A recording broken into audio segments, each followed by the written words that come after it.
Page 36, An American Hymn. On this page, they're introducing you to the A major key, the key of A major. It has three sharps, because we've had two sharps, F sharp and C sharp. Well, A major has those two sharps again, because those are always the first two sharps in a key signature. And then we're adding a G sharp. So it's F sharp, C sharp, and G sharp. And now it's time to go to my scale video on A major and learn the scale. Go one octave up and down to learn the scale. They give you the A major scale here. The contrary, I like to do it in parallel first. The contrary comes much later. If you want to try the contrary in opposite directions, that's up to you, but please learn it in the same direction first. That's what I'm after. If you can do the scales and you know it and you're accustomed to the sharps that are in this key, then when you go to play pieces like this, you'll just play those sharps. You don't have to worry about whether is this note sharped or not sharped or whatever.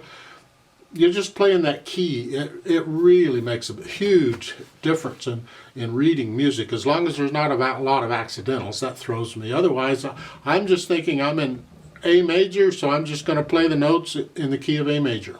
No. And it works out very well. So let's just take this. In the left hand, we just got these eighth notes. Nice broken chords, nice note. Don't forget the G sharps. So forth. Right hand has all the goodies. Just on the dotted rhythms, make that short note short. Don't turn them into triplets like this. One eanda, two eanda.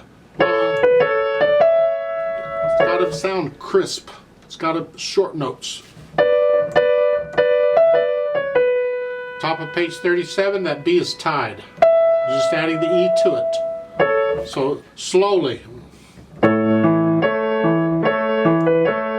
So you can tell between the eighth notes where the 16th note comes because it comes in between them.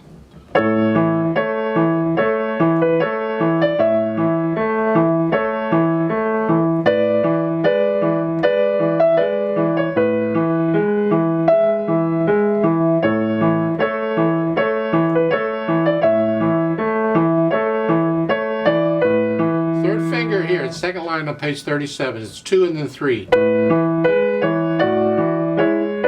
if they want 5, they want to hear that. They want to feel the melody here. That's fine. You can do that if you want. Because it's the melody we're after here. Here, little finger here.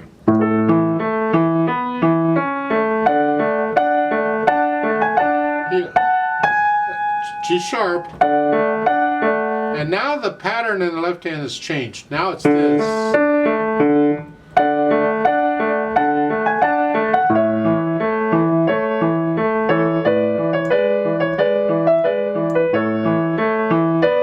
So this third line down, second measure.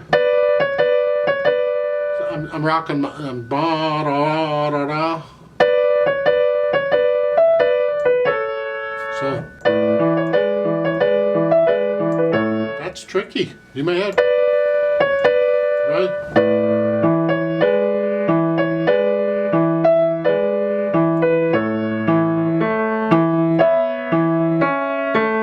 That's tricky. That's good practice. The third line again.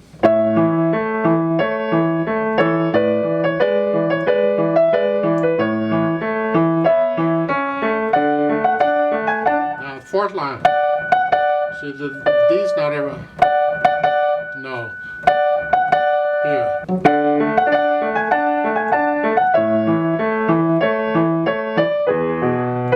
Now here, this is the last two lines. On the fourth line down, the last measure, it's 1, 2, and 3. Because we got this again. I want that. So you're here, third, 3.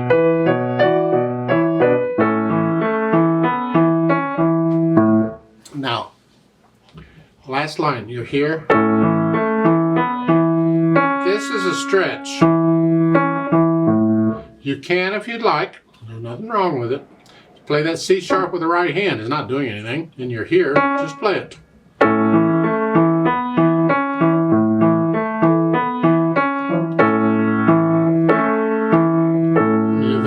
anyway, so why not? And you can use 2 or 1-3 or here or 1-5.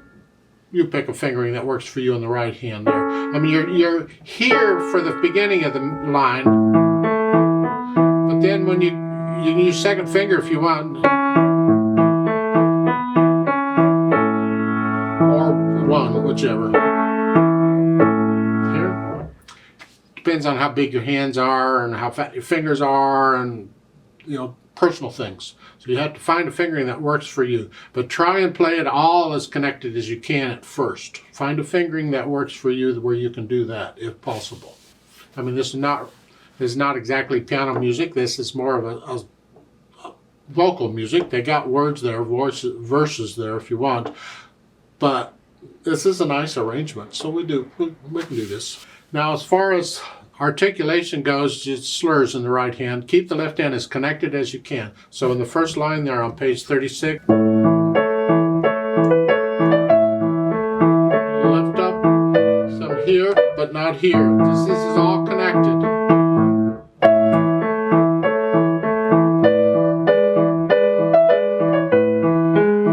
Lift up in the right hand, but not the left. So do the phrasing. Dynamics, that's the melody.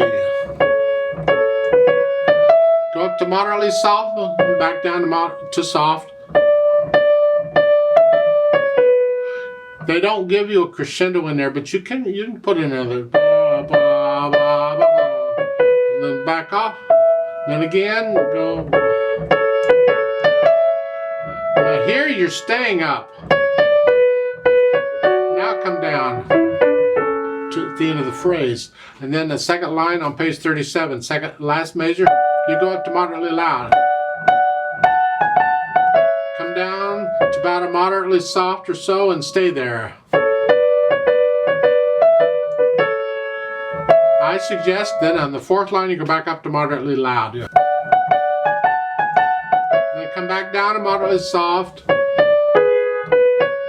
come down soft. And you're going to end it soft. At the last, retardando is, slow down at the end too. The left hand, you just got to keep in the background, keep it out of the way. Speed, well, it's slowly and quietly. I tend to want to play it too fast. It's slow. So, you have to decide on speed. It's all pretty much the same speed until you get to the end where you slow down.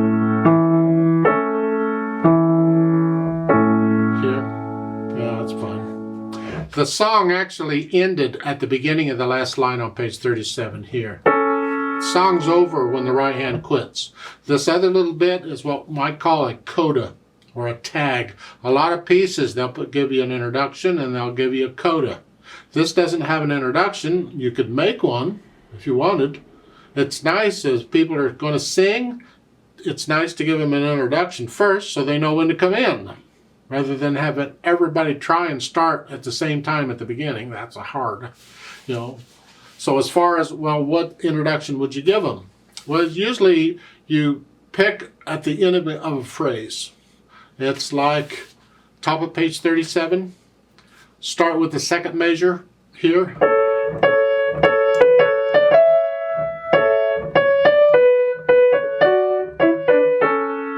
That could be your introduction. And then when you finish that, and the left hand, rather than playing what they've got, just stay where you are. Then you start the piece and people can start singing. So already I'm going too fast. Keep it on the slow side here. Now, pedal.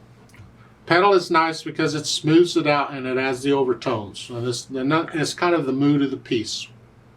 But we don't want it to get blurry. So they're only pedaling really, I should say they're not pedaling during the dotted rhythms. Because they don't want to smear that. And that's good, I agree with that. So I think for the most part I actually agree with their pedaling in this book, in this piece. That's amazing, I never agree with the pedaling. It's overlapping pedal. The notes go down first and then the pedal. You want to start the sound before you release the dampers so that it kind of grows on you. Again, You have to find your interpretation of it. You get past the mechanics, get accustomed to the piece, get comfortable with it, and then start feeling these dynamics, and feeling the interpretations, feeling the tempo or the speed here.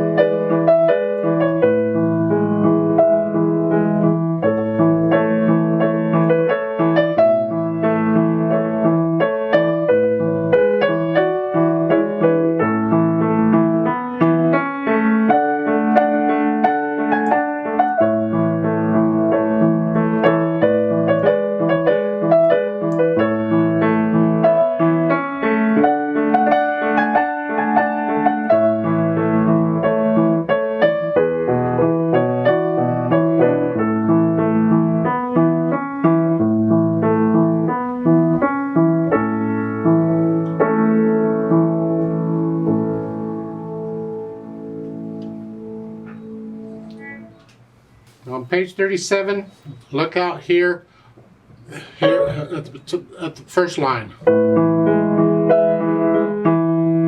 That's fine because you lift the pedal, I want to hear the phrasing. And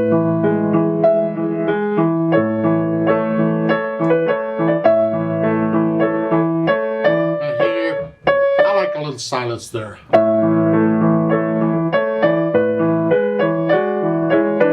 And now on the third line down, second measure, they're showing pedaling the first. That to me is a little blurry. I don't like that. If I'm going to pedal it at all, I'm going to have to change it on every beat.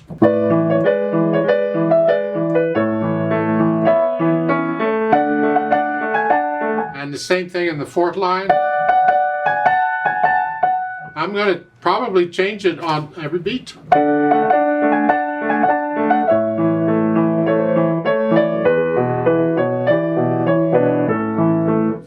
To experiment and listen very carefully to the sound and what's happening when you're doing the pedal versus not doing the pedal, and how blurry is it getting, and so forth. Because if it's getting too blurry, you got to change the pedal. So you experiment with it.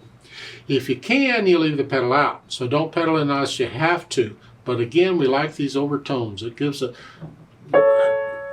slower pieces where you have more time to hear the notes. It's nice to have the pedal with the overtones. It tends to color them a little bit. If they went by real fast, it wouldn't be so important to color them, because they go by so fast you don't have time to enjoy them. You zoom, they're gone. But slow. So we got time to hear these half notes and so forth. So we want to color them for the overtones. Otherwise, they just kind of sit there. They're rather dry. You have to be the judge. The ultimate judge is you and your ears on what you like to hear. Don't get in the habit of just pedaling everything. Oh, just pedal. That tells me you're not really listening at all. You're just going through the mechanics. So please be a picky pedaler.